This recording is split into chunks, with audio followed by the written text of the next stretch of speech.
بسم الله الرحمن الرحيم. إن في خلق السماوات والأرض واختلاف الليل والنهار والفلك التي تجري في البحر بما ينفع الناس وما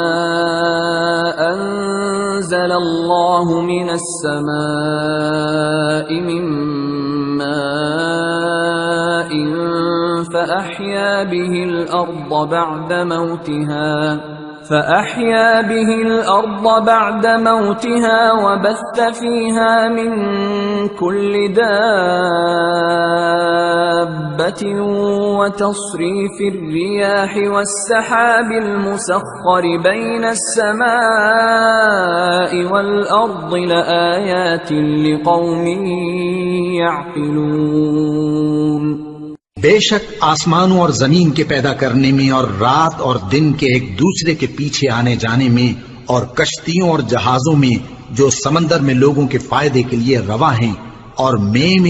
جس کو اللہ آسمان سے برساتا اور اس سے زمین کو اس کے مردہ ہو جانے کے بعد زندہ یعنی خشک ہو جانے کے بعد سرسبز کر دیتا ہے، اور زمین پر ہر قسم کے جانور پھیلانے میں اور ہواؤں کے چلانے میں اور بادلوں میں جو آسمان اور زمین کے درمیان گھرے رہتے ہیں، عقل مندوں کے لیے اللہ کی قدرت کی نشانیاں ہیں۔ وَمِنَ النَّاسِ مَن يَتَّخِذُ مِن دُونِ اللَّهِ أَندَادًا يُحِبُّونَهُمْ كَحُبِّ اللَّهِ وَالَّذِينَ آمَنُوا أَشَدُّ حُبًّا لِلَّهِ وَلَوْ يَرَى الَّذِينَ ظَلَمُوا إِذْ يَرَوْنَ الْعَذَابَ أَنَّ الْقُوَّةَ لِلَّهِ جَمِيعًا وَأَنَّ اللَّهَ شَدِيدُ الْعَذَابِ۔ اور بعض لوگ ایسے ہیں جو غیر اللہ کو اللہ کا شریک بناتے اور ان سے اللہ کسی محبت کرتے ہیں، لیکن جو ایمان والے ہیں وہ تو اللہ ہی کے سب سے زیادہ دوست دار ہیں۔ اور اے کاش ظالم لوگ جو بات عذاب کے وقت دیکھیں گے اب دیکھ لیتے کہ سب طرح کی طاقت اللہ ہی کو ہے، اور یہ کہ اللہ سخت عذاب کرنے والا ہے۔ اذ تبرأ الذین اتبعوا من الذین اتبعوا ورأوا العذاب وتقطعت بهم الأسباب وقال الذين اتبعوا لو أن لنا كرة